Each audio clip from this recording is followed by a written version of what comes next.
What's up, guys? M. Jones back in the house again for another in-theater review. I just got done seeing the movie The Stanford Prison Experiment. It was an IFC film, so it was an independent film, and it came out in July, but it was really, really hard to find to go see. So it just was released on the just in option for on demand.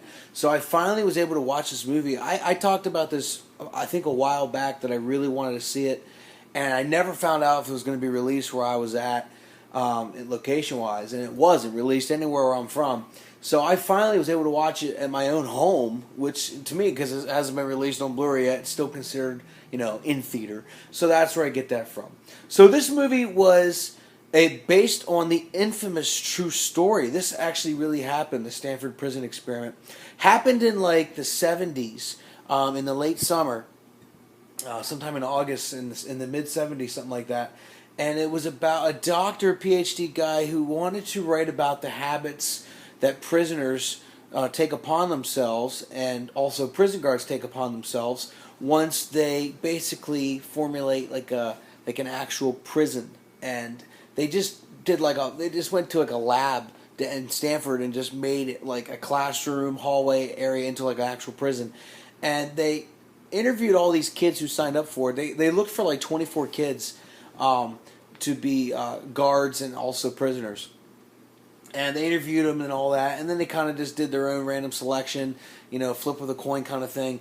And it's amazing how the two people in the movie that were the last to be selected for the guards or the prisoners were the most instrumental in this movie. And it was just by one little coin flip, which could have made the whole movie completely different, or the whole story completely different. I don't want to ruin it for you, but you'll see it. It was a really good movie. I actually thought the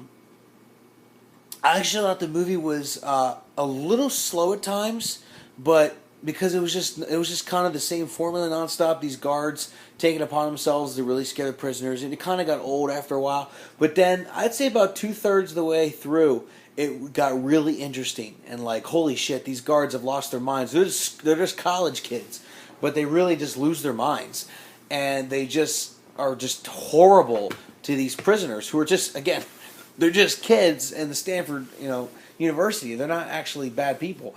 And the kids start to go crazy. Like the prisoners, they really start to go crazy.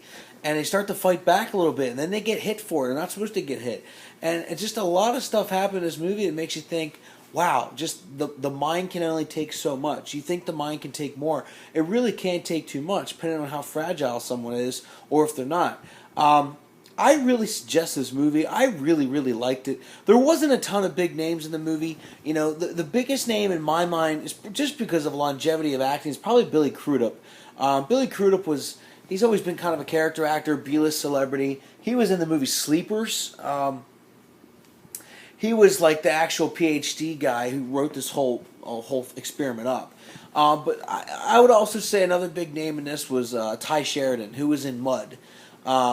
And he was also in Dark Places, and he was in Joe, I think, with Nicolas Cage. I think he's going to be a great actor someday. And then Ezra Miller, who was in Perks of Being a Wallflower.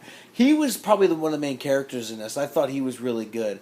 But the main prison guard, I don't know his name. He was really young in the movie Almost Famous. He was like the young 13-year-old kid in Almost Famous. I don't know his name, but he had like real long straight hair with like a beard kind of thing. I can't think of his name. I'm not going to guess.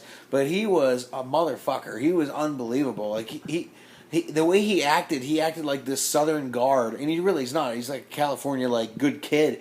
But he acted like this Southern guard who was just mean and just horrible. And he even said in the movie that he wanted to pretend to be like the warden or like the main bad guy in Cool Hand Luke. And he really did. Like, he was just such an asshole in this movie. But I really liked it. I would suggest see it. It's definitely worth paying to see. If you can wait another month or so, it might even be on, what's it called? Probably be on Netflix or like Hulu or something like that. But yeah, check it out. It was really good. But until then, you take it easy and K-bye.